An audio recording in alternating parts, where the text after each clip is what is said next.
Thank you to our sponsors for today's video, InfyPower, Eaton, EVCS, and Ionna. InfyPower is the largest EV charger module provider with over 3 million power modules running reliably worldwide. Their latest G2 collection features ultra-high power density and efficiency for EV charging and energy storage. InfyPower, innovation for your power. Also, Eaton.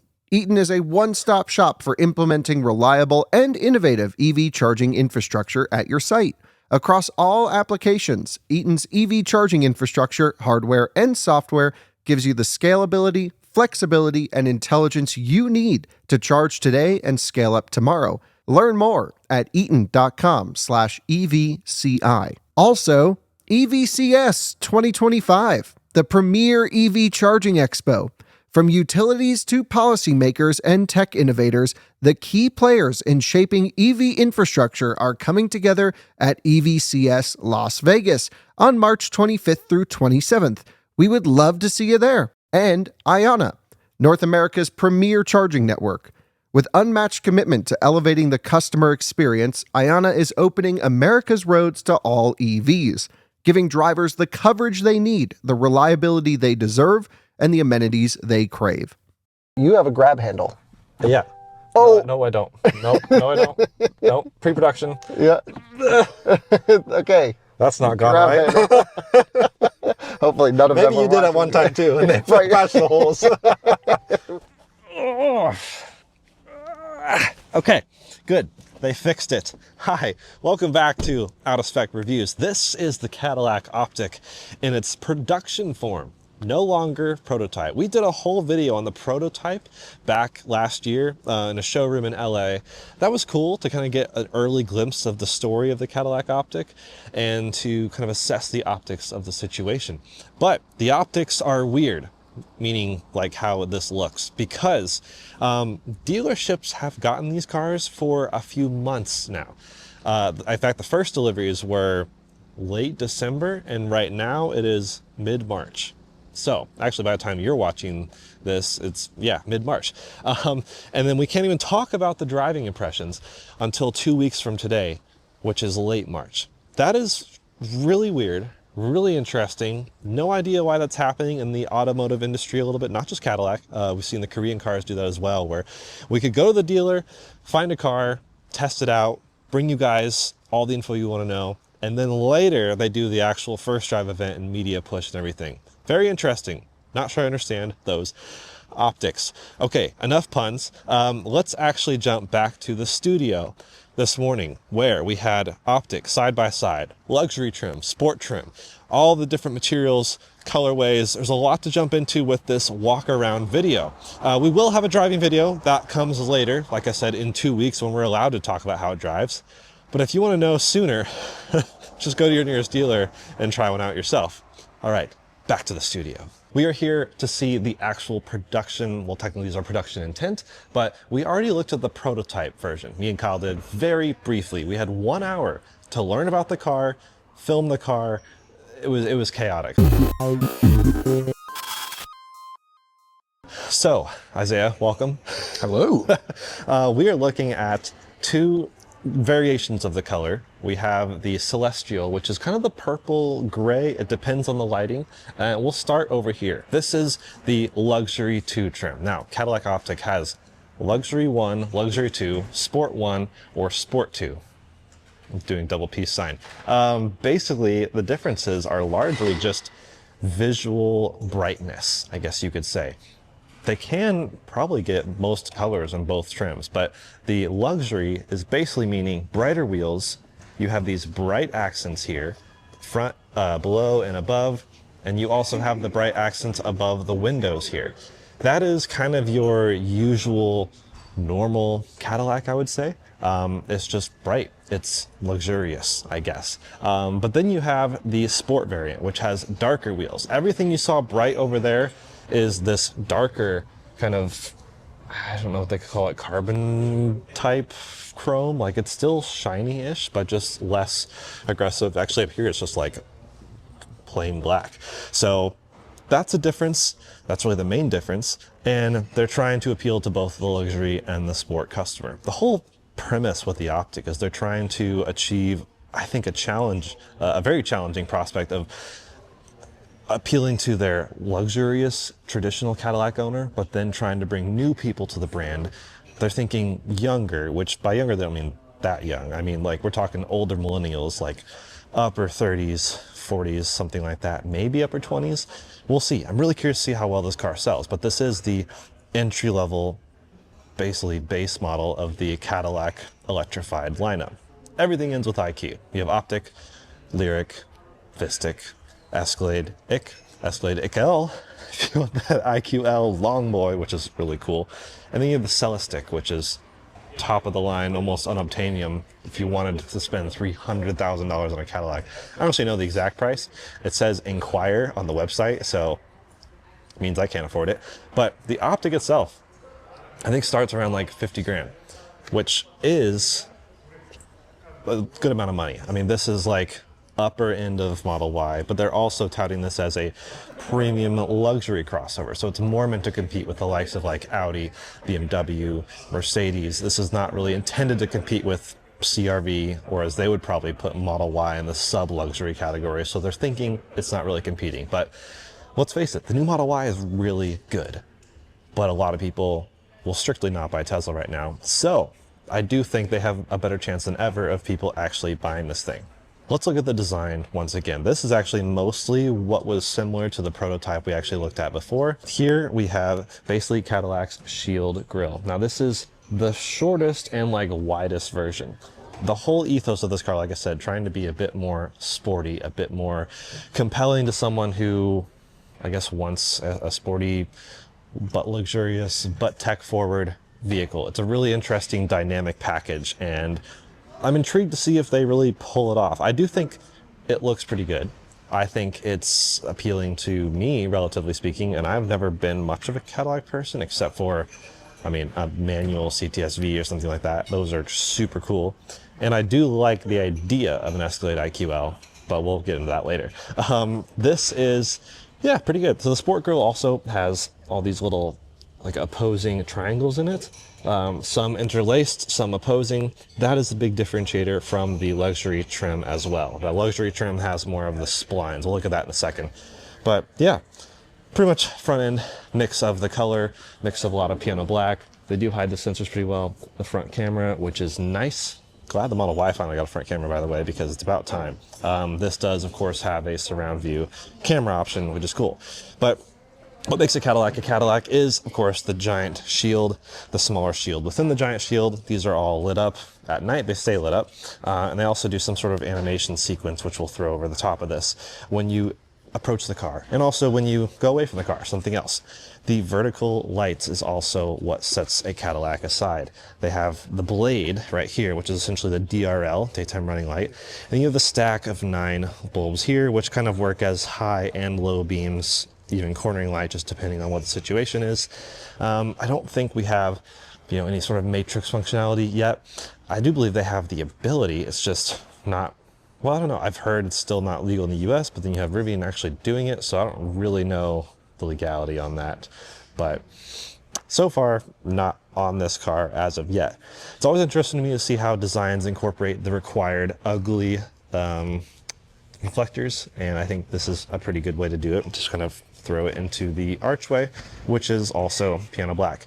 They do the whole keeping the car really slim thing with color, which is not abnormal. Most cars do this nowadays, in fact, having a good amount of black down here, but also broken up with this shinier but still dark chrome piece. I shouldn't call it chrome. It's really has some other name that I'll put right here. But it does do a nice job of making the car look like this. That even comes here. This is the highest point of orange on the car. A Monarch orange, I think this color is called.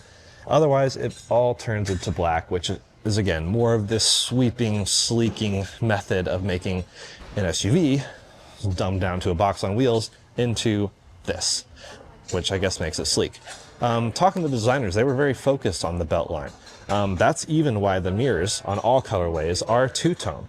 So you have this wing, which is also body color, and that kind of, from a distance, emulates what you see in Europe as like the wings that have the side cameras. But because that's not legal here in the US, they just threw a black mirror on top of that, which does hide the mirror a bit into the rest of the upper body. Now, naturally, when you buy a Cadillac, you go straight to the tint shop, black this thing out. That'll look really nice all together. Beyond that, little side badge here. I do like that. And it looks like this is going to be the turn signal indicator on the mirror. Now we get to the door handles. So these actually pop out when it's unlocked like this. And they have kind of the reverse method that some other cars have, where it's like almost like a suicide door of a handle. And this actually makes ergonomic sense, because as you open the door, you're stepping to this side and you do that. Otherwise, if it was the reverse, your hand would like slip out from under it. So even though it looks different, it does actually make ergonomic sense. We'll get inside in a minute, but nice, nice door thing actually. This is the first time using a production door. Ooh, that's good. So moving around back further, we have beyond the windows, these strake situations. Cadillac had some term for it. Isaiah, do you remember what that was? They have a term. I don't. They have a term for everything, which is normal. Most car brands do. But this is extension of the motif of the Cadillac logo in the actual car itself.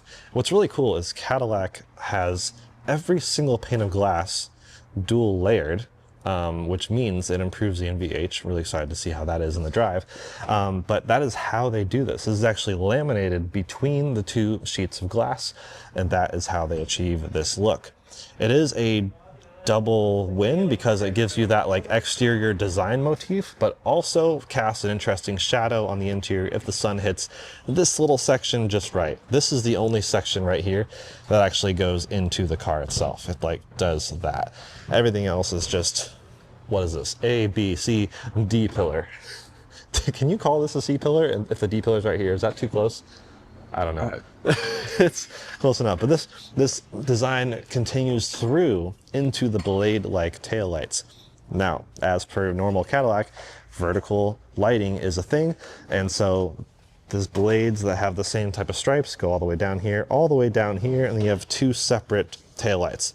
Now, if you look from the back, you'll notice they are angled with the car, but also with the wheel. If you look down at the wheels on all cars do have a little bit of camber. If you're a drift car racer or something, they have a lot of camber. But either way, they intentionally tried to make this be cohesive with the camber of the wheel, which is interesting. 500 E4 badging right there. That's fine. Interesting that even on the sport trim, they don't have blacked out badges. It is still the silver color, but I guess Cadillac to me is like silver, chrome, like that's what comes to mind. So maybe that's them trying to keep that in play. You also have no rear wiper, which is interesting. I'm wondering how this will be received, because we saw the Ioniq 5 come out a few years ago with no rear wiper. There was backlash, and now 2025 model year and forward has a rear wiper. Will this work? This is a pretty aggressively straked windshield, or not windshield, tail windshield, I don't know, the glass on the back. And what's happening is the air does come through here. This is an actual spoiler situation. Air comes down there, creates an air blanket of sorts, kind of like the Jaguar I-Pace. That's how they described it over in Jaguar land. And that pulls air across here, which helps with aerodynamics, but also helps with maybe keeping this a bit clean. That is interesting, works on paper. Maybe it works in a wind tunnel, maybe it works in simple rain showers, but I am excited to see, or curious to see, how well this works in real life. Although they have pointed out, as standard, the Optiq does have a rear view camera. So this is not just for backing up. Actually, this is the reverse camera for backing up. This is the digital rear view mirror, which is actually in the mirror itself. And we'll look at that in just a second on the inside. But that is standard. So they don't even have a way to not have that. And that's what they're thinking a lot of people will use. And actually, I agree with that. I love digital rear view mirrors. I think they work great. I am a permanent fan. And I think they did it better than the Cybertruck. Is that hard to do? I don't know. But yeah, that's pretty much a look around. You can kind of see back and forth the two different wheel tones. These are the 21-inch wheels, I believe, yes, which are the Continental Cross Contact RX. Okay, so seems like an interesting tire. Probably pretty good, probably pretty efficient. That's usually the goal. And there are also 20-inch wheels, I believe, on the Sport 1 or Luxury 1. These are, again, Sport 2, Luxury 2, so slightly different, but these are the nicer ones. That's usually what they show us. We'll try to get a base model at some point, but we'll try to get both models, actually, to test back in Colorado. Good speed on the charge port, by the way. That seems to be better than the Blazer, which is a low bar, but I'll take it. Hello from the editing bay. If anyone was curious, I asked Cadillac about the NACS charging port or lack thereof. I had asked multiple people today and I was basically re-pushed to someone else every single time. It just feels like not a priority. Granted, I feel like for most people it's not a big deal. They do provide an adapter to charge on NACS charging stations, and a lot of people charge at home where they may have a J1772 or similar charging apparatus. So it's not, I'd say, the biggest deal, but it still is a glaring omission in a world where everyone else seems to be going to NACS. Notably, I was just at Hyundai looking at the new Ioniq 5 XRT, which the new Ioniq 5 in general comes with NACS. So it does seem like they are behind the curve on that, but they're looking into it as far as I can tell. So just seems to be the motif behind a lot of things with Cadillac. They are class leading in some ways, like I said, sound system, etc. But then with the charging components, the electrical underlying architecture, not so much class leading. Then again, not everyone cares about that. So maybe they're picking and choosing based on what they perceive their audience as. But curious what you guys think of that. Anyways, back to the car. Really quick looking at the exterior color options. I do believe these are the 8, and I like to see the color. You have this, which is that. It does look gray at first, but I promise it is purpley in person. This is like almost a blue, like a really pale blue. I don't know if you can tell. Like, it looks white, but then you'll put it next to white and you're like, oh, that's kind of cool. This is a nice blue, similar to the Riptide blue that I've had on the Silverado EV LT I was driving. The Monarch orange, I believe. Nice red. Yeah, everything looks pretty good on there. And then you have some of the interior. Before we jump in the interior, let's look at some of these material choices. This is wood, but not in the technical normal sense. This is not a tree sliced where you see rings of their lives of a tree, years, years of life. This is actually super compressed newspaper. And you can even see some of the lettering on there, which is really, really interesting. So this is actually made of newspaper. And then some of the carpet materials, these are actually recycled yarn situation type things, and more design ethos of the Cadillac badging. This is made to look like the badging. I'm guessing this is where ambient light kind of peeks through. Then the speaker grills, which are metal, provided by AKG as standard. So, Isaiah, let's jump in the sport model. Actually, no, let's jump in the luxury model, because this is funny. This door is propped open because it's like pre-latched, and that's so I can do this without the GM chime. If I had a car, I would figure out how to do this permanently. All right, if you want to jump on the passenger side, we'll get a look at what this interior looks like and feels like. So, welcome to the interior.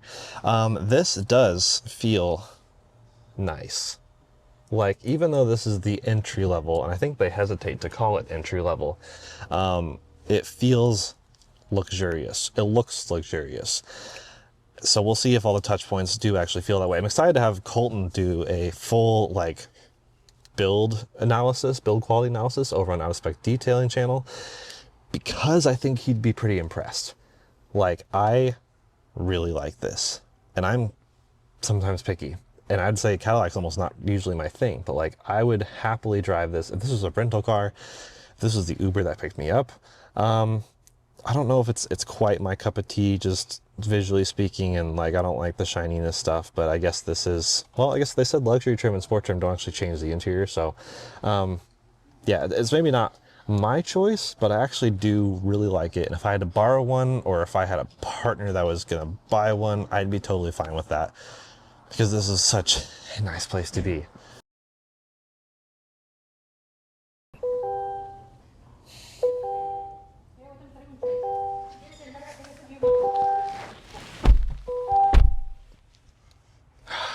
Peace and quiet. Maybe they do that ding just to remind you just how nice and quiet the interior is when the ding is over. Okay, now we're actually inside the Optiq, one that was turned on. Yes, this is a sport model, and as I suspected, all the same bright stuff. I wish this was dim. This does not have the newspaper finish. This has more of the like woven looking situation. It would have been extra cool if this had been the actual wool material, but I get it. This is much easier to clean being plasticky. My issue is, if you can hear that, their plastic is very creaky. Even in the Lyriq, even in the Vistiq, even in the Escalade IC, there's just a bit too much plastic for, I think, the price point, but I'll gloss over that because, well, I don't know, I guess people aren't usually just doing this all the time, so it's a pass, because the steering wheel itself is a very nice place to put your hands. Got the paddle for the regen kind of on the fly. The steering wheel has a lot going on, I will say. Like, I think it's a bit overwhelming. You have all your cruise control buttons here, heated steering wheel right next to Super Cruise steering wheel. I see people getting those mixed up quite a bit, especially because it's all on the cruise control side of things. And these seem to all be annoying capacitive buttons. I just don't really like that. And it's interesting because we just saw like Volkswagen announce they're going back to like physical buttons. They said, your car is not a phone. Why are we doing capacitive buttons? Even though they brought this upon us. I'm unfortunate to see all the capacitive buttons on this end as well. Either way, that's okay. Steering wheel aside, feels nice, looks nice. Everything is pretty nice. What do you think of the interior vibe, Isaiah? I like it. It is reminiscent of the Lyriq, but in a condensed sense. Right, it does feel condensed, which I think feels kind of cozy, but I could see people saying this feels tight. It is a good sized car, actually. It doesn't appear that compact, but it is technically compact, so I guess I'll take it. I do wish, they're very proud of this 9K resolution screen, 33-inch screen. Curious how hot it gets in the summer. It's decently bright, although I've had issues with the Lyriq being too dim at times, especially in bright light outside. And this is the same screen, so I'm worried about that. I guess we'll find that out when we go drive it. But as a screen, it's high quality, good contrast, very visually appealing. I wish it was OLED. That would have been the cherry on top. Same with the heads-up display. It appears to not be OLED, which I am annoyed by that. It just really sticks out. I can try to show that on camera here.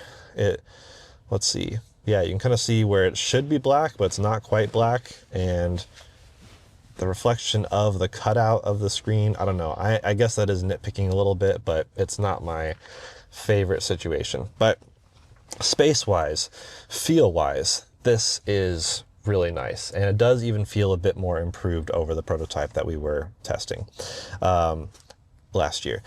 It is interesting how they've switched up what is normal about layering of materials on the interior. This is the recycled yarn situation up top. A lot of times we see leather up top and then like cloth down below. They've kind of done this striation of recycled yarn up top because they're very proud of it. They want you to see it from the outside. They want that to be the most common, like, intense thing you do see. It fills up a lot of your vision. It would have been cool to see it all the way across the dash, but I don't know how hard that would be to clean. If they did do that, I would guarantee someone would sell like a car Roomba that just like goes across your dash every night when you plug in. I think that'd be so funny.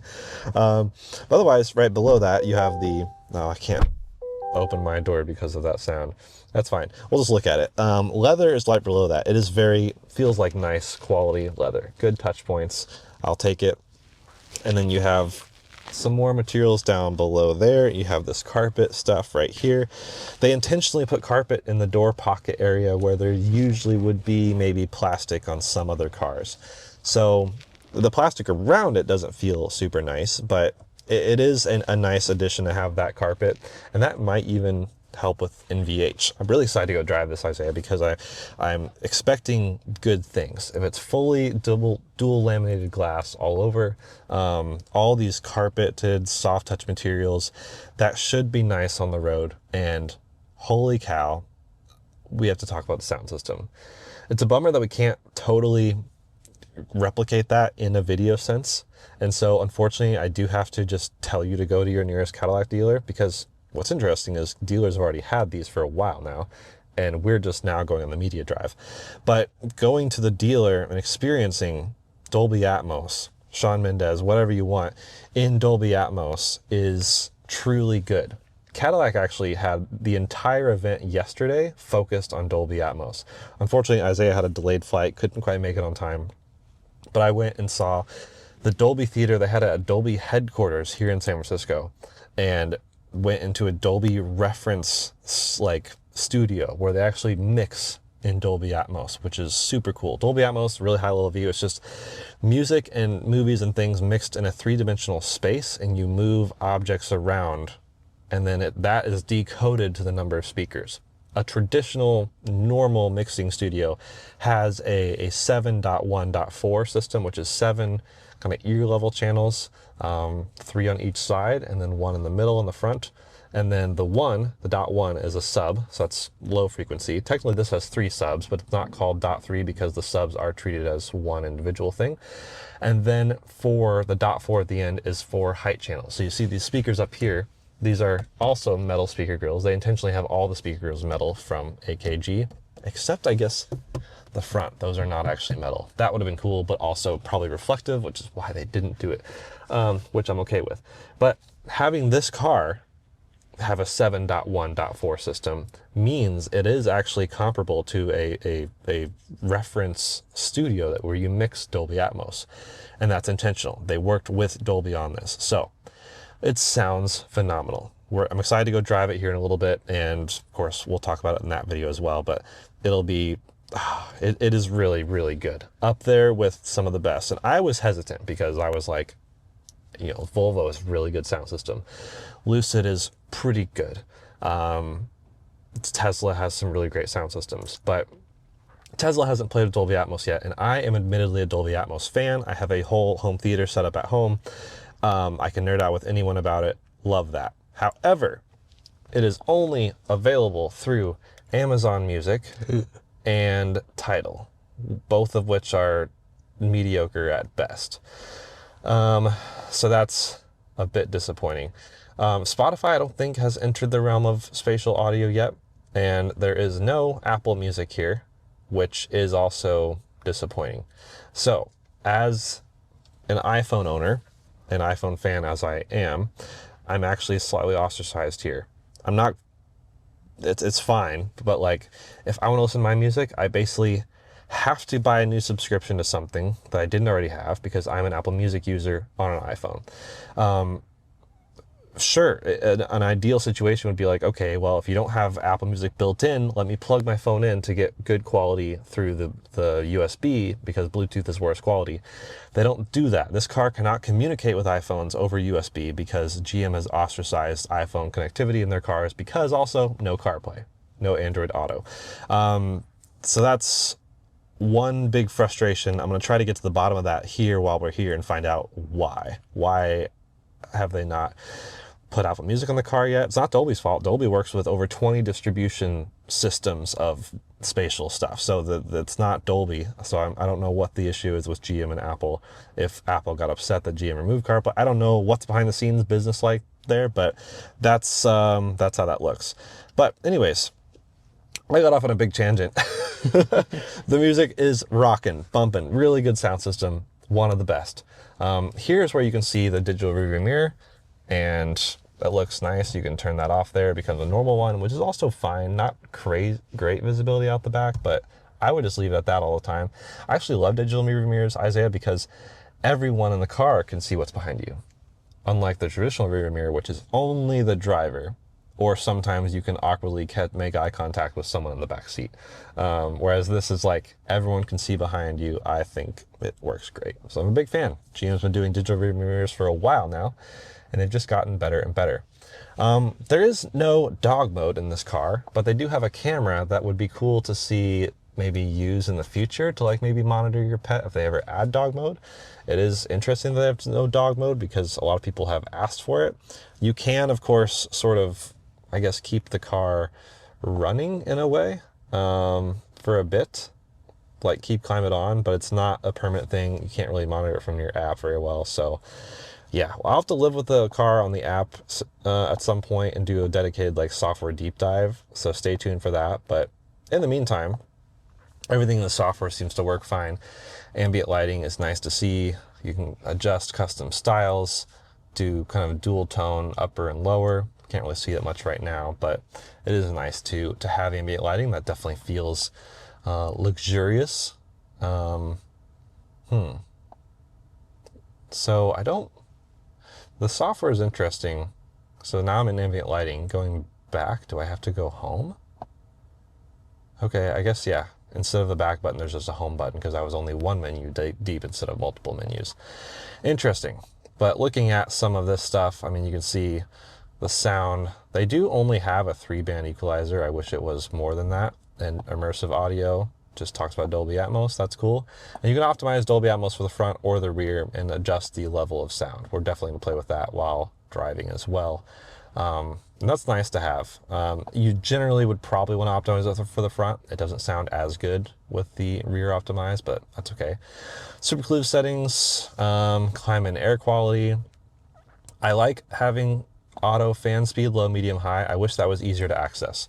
I wish that was like this button here. Like if you could go to auto and then let this be auto, low, medium, and high. I hate that that like overrides the audio functionality, but I could see either way on that, so I'm not going to nitpick too much.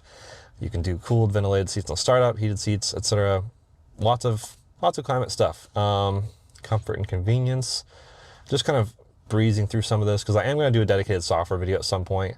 And this is honestly mostly just GM software in general, so nothing crazy. I'm just looking for unique things that might set this apart, but in general seems pretty straightforward. I guess we can go to light mode here. Or is this light mode? Oh, maybe it's just certain apps. Huh, interesting. Well, I don't know. That's Google ads. Okay, yeah, gotta love Google.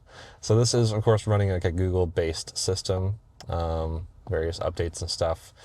I know it's getting to be a longer video, but it's out of spec, so that's to be expected. Charging menu, fast charge prep not available. Maybe it's not really sure why. This is misleading. I thought this was gonna be battery preconditioning temperature, but it's actually climate inside the car, and you can tell it what to preset to at various times if you know you're leaving, etc. My Cadillac event, schedule, charging, charge to 100%. This is in increments of 5 all the way. Whoa, wait.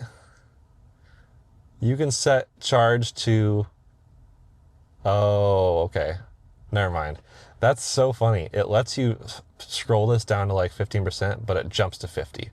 So the whole right side of this is not functional. That's really funny.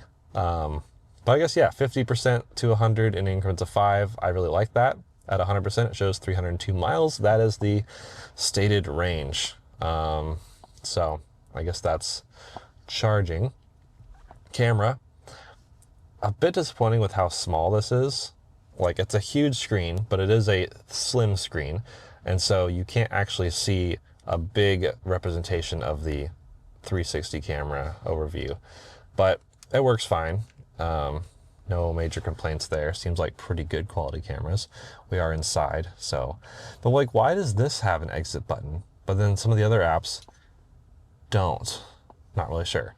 Beyond that, Wi-Fi hotspot, audio, I looked at that. More controls. Yeah, I guess these are quick access controls. See more controls. Okay, drive. Traction control, one pedal driving, of course, off, normal, and high. They have great region in this thing. We'll have to find out just how much region they give you. And yeah, that's pretty much, glove box is right here, I think. Wow, good size, carpeted. They didn't have to go that hard, and they did. Love to see it. And vehicle status, you can look at tire pressure, and you can add this to display. Right now it is already on my display here. Energy info. I wish you could see these on the driver display. You can add one. So I just added this one. You can see how much energy you've used preconditioning, on climate, on driving, etc. But you can't add both. Like, I also want my efficiency, and that's replacing what's on the driver display. So it's not as adjustable as I want. As a nerd, I want efficiency data here, drive cycle data here. I just want all data, and they make you put like music on the right side or something, which is kind of a bummer. So yeah, oh well. Energy info, already looked at that. Air quality, cool. Air quality is good inside. That's good to know. Otherwise, that's pretty much software. Don't have any phone connectivity examples here, so yeah, not too bad. But Isaiah, comfort-wise in the front, how are you feeling? Feels nice, honestly. This is it's a Cadillac, so you know, you gotta go all the way back here and Go all the way back. just see. This is nice. This is really Is that as far back as it goes? no. Let's see. Keep going, man. You got to keep going back Jeez. until you can get your hand out the rear window. You know, this is how we got to drive the Escalade tomorrow. Oh, exactly. Windows down, blasting some music. This okay. All right. Nice. Go to sleep here. All right. Why own a home? You can just own an Optiq. And you got the whole view out the top. That's nice. Very nice. I think it's a powered shade. Yes, it is. So good night to Isaiah. While he's laying there, I'm going to try out the back seat. Oh no, the door ding. Oh my gosh. Oh, I tried to get back as soon as I could. Yeah, back seat is okay. We Look at this seat, so you can. not a driving impression, but we rode in it on the way here, and I can compliment the headroom, or somewhat lack thereof. It's annoying that they had the glass end right before the head cavity space. I don't know if you can open the sunshade again up there at the top, Isaiah, but this ending before the head space like actually hurts rear headroom a little bit, just if you're tall enough. I am 6 feet, that's what, like 1.84 m or something, and I am just a bit too tall to be that comfortable. But then again, this is the tightest SUV that Cadillac has, so if this is acceptable, then any of the cars will be okay.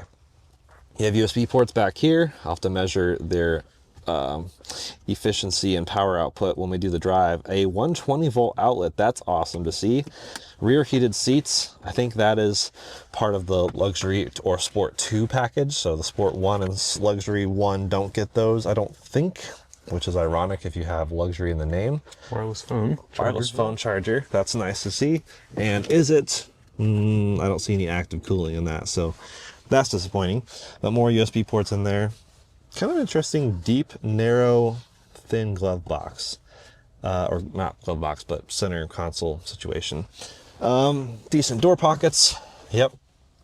And yeah, I guess that's kind of... Some storage up here as well.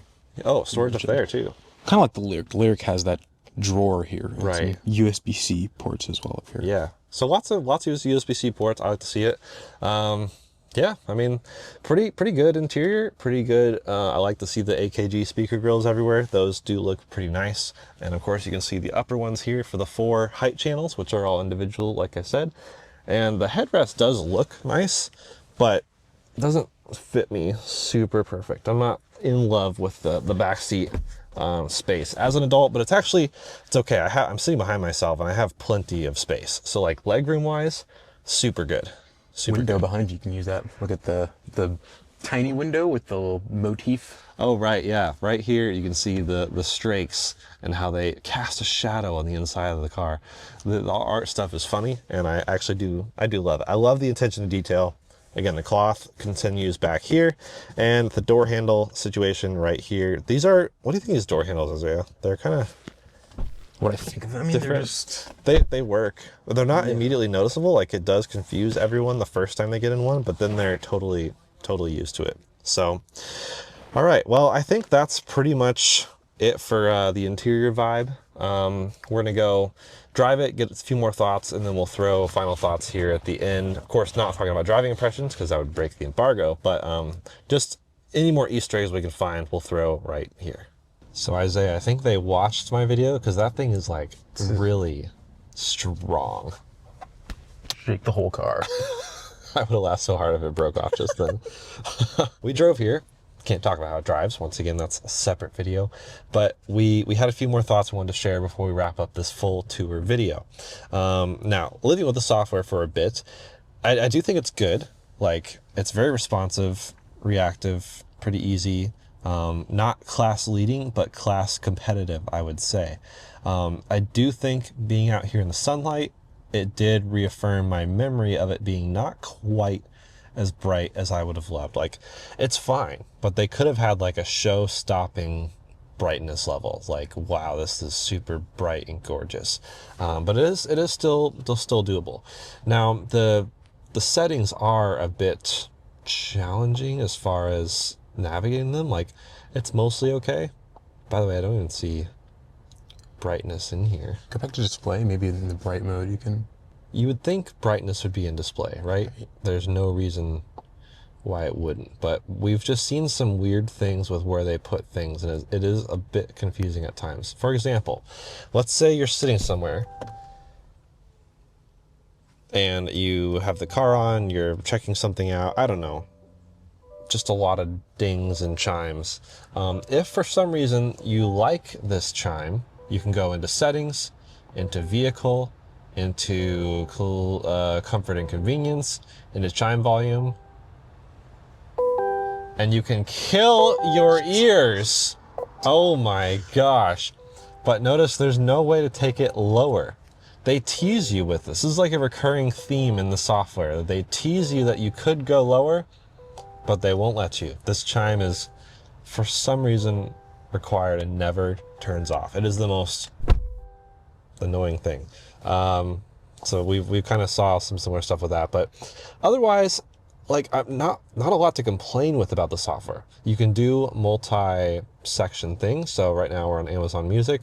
This could switch to theoretically a different music. Oh, that's Amazon Music controls. We don't actually have service right here. This could switch to Google or energy efficiency.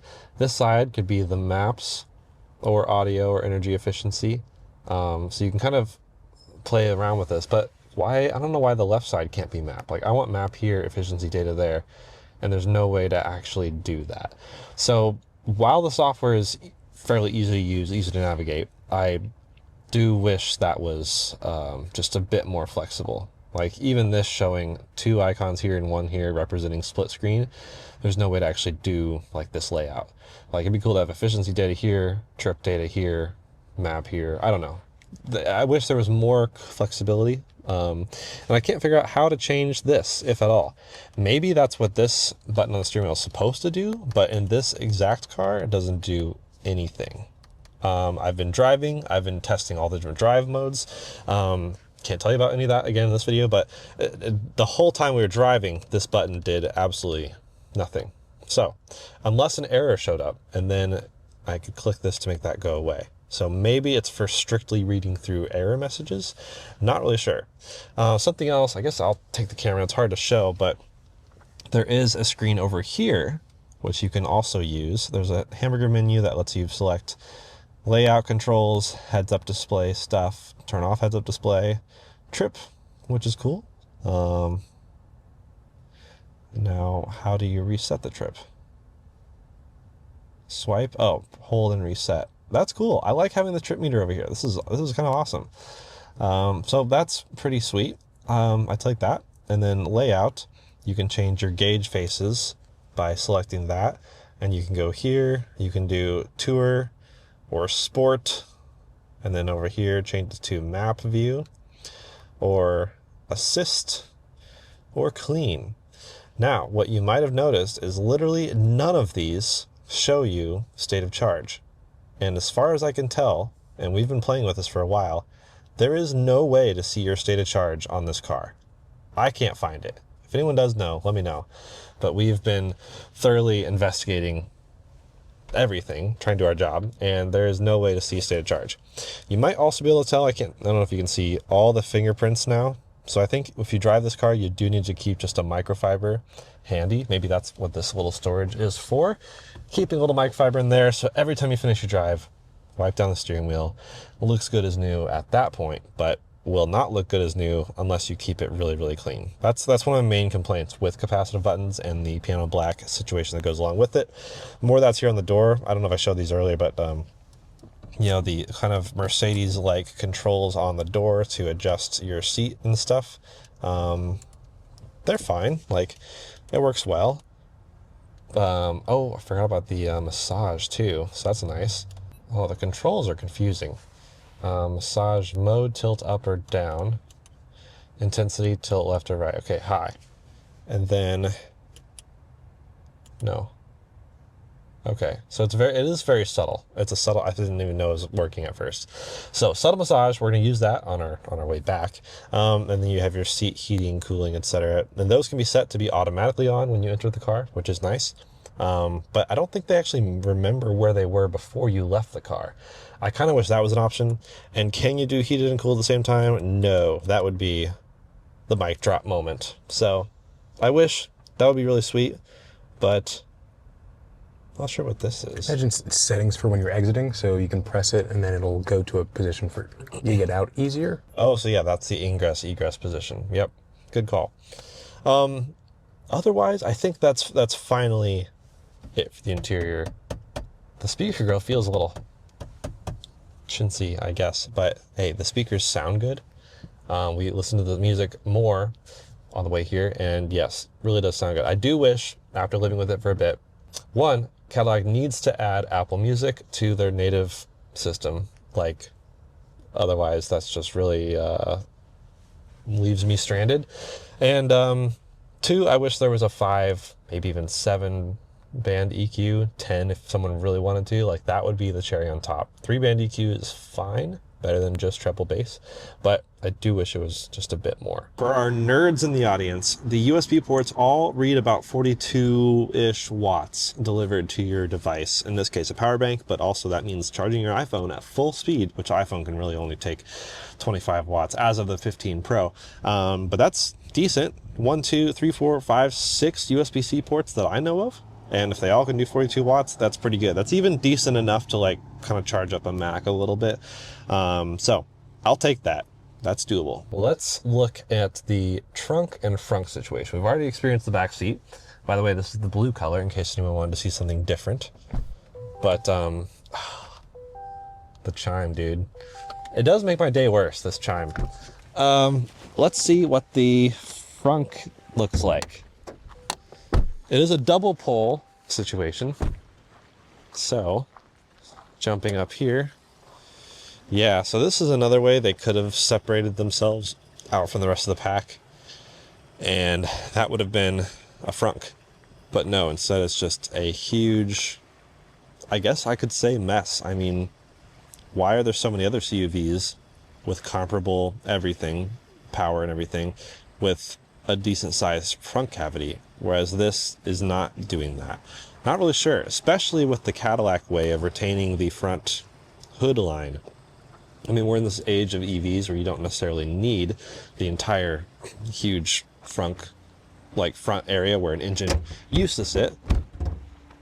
Oh no, this is one of those where you have to like slam it. All right, well, you gotta double pull it again. And then you have to like actually slam it. Nice. Okay, well, the front should be a better story. Let's see what's around back. By the way, the silver color is what we've been driving today. Looks pretty nice. I don't know, Isaiah, which color do you pick? That orange, red, what is it called? Mystic? No. Mystic, yeah. I start with an M, but I don't... Monarch? Monarch. Monarch yes. orange. Monarch orange. Yes, that is a nice color. A great color. One of the launch colors. Decent under space storage. You can put a few things here. Charging cable, EVCS, which looks like they included in a nice leather case. Let's open this up really quick. As far as storage, yeah, not bad. They kept saying in the presentation that it was class leading. And I'm trying to figure out which segment or class this is specifically, because on paper, most of the specs are actually bested by the Model Y. But this is a more refined vehicle. But it is interesting too to see Ultium here. They have ditched the Ultium terminology in the presentation. They call this like GM battery system or something. But yeah, it's interesting to see the like fade out of Ultium. But you have a NEMA 1450 connector here, standard 120 there, J7072. This can be equipped with the 19 kilowatt onboard charger, which is awesome. And this can even work with GM home energy systems, which is also pretty awesome. So your car could be your battery backup. Here is the bigger sub. I was wondering where they put that. So they have the two subs up front in the front doors, and then you have the third sub back here. All three of those make the .1 of that system. So pretty decent storage capacity. Oh, here's the rear back speakers, by the way. Cool to see where all the speakers are, and a lot of cars would just like leave these out. But to get the 7 Dolby Atmos speakers on the height channel, or the, sorry, not the height, the listening ear height channel, that's where those are. So those are your far back comparison in the surround sound world. And yeah, that's pretty much it for a full tour. I guess we kind of glossed over some specs earlier, but this is featuring the 85 kilowatt hour battery that we see on the Equinox EV. This is basically fancy Equinox EV. That's kind of the way I think about it. Low voltage, as far as we know. We got to get this through our testing procedures out in Colorado as soon as we can, because I'm really curious to see how the charging is, but it's not great specs on paper. As far as I can tell, the max charging speed is 150 kilowatts. That's like a decent number for 5 years ago. So I'm not sure why such a low number. They're also quoting, I think, 79 miles of range in 10 minutes. Also not very class leading at all. And I don't know the 10 to 80 time. I think they gave maybe a 20 to 80 time, but need to double check on those numbers because none of that's that good. Power is fine, 300 horsepower, 350-ish, somewhere around that neighborhood, pound-feet of torque. And that's coming from all-wheel drive as standard. Of course, I just tease our driving video. Go watch that to find out more of how that power is and everything. But as far as specs on paper, which is all I can talk about today, the power to weight ratio is far worse than like a Model Y all-wheel drive. That is like 10 pounds per horsepower. And this is something along the lines of 16 pounds per horsepower. And that's a pretty stark difference. Now, not sure if that was Model Y with acceleration boost. Either way, 300 horsepower for a car this weight. I mean, my Model 3 makes 300 horsepower, and that is substantially like 1,000 pounds lighter. I know it's a different car, different class, etc. But the new Model Y is a really refined place to be, and this is a Cadillac, which is aiming to be that refined place to be. So we'll have to tease the driving video, and you guys will have to stay tuned on how this thing drives. We're here in California, beautiful. Route 1 is right here. This is Highway 1 PCH, Pacific Coast Highway. And stay tuned to see how it handles in the driving, how it handles a hill like this off-road patch right here.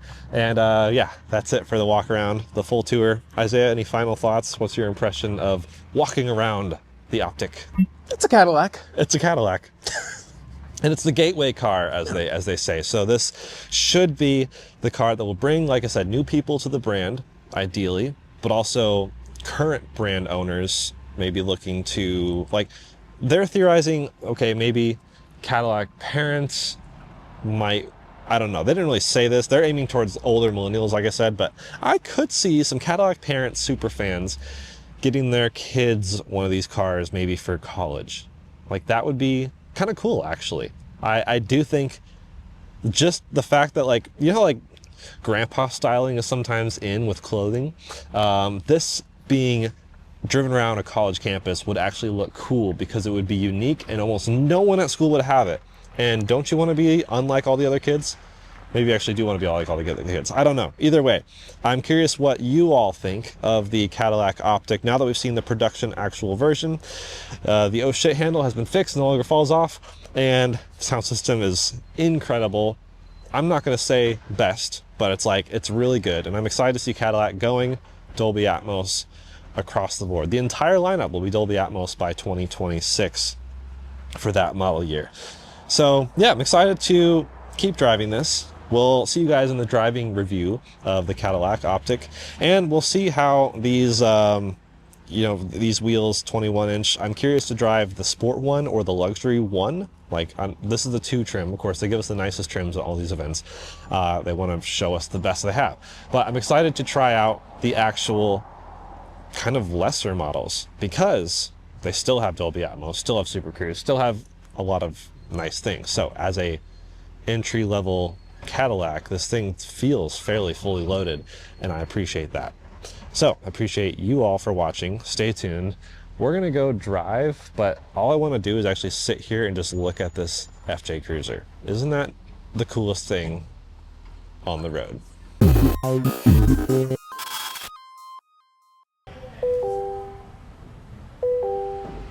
They need to get rid of this. Throw this sound in the trash. If anyone wants to make me angry, steal my phone and set this as my ringtone. Then you'll get a hold of me so fast because I won't let it ring more than 1.2 seconds.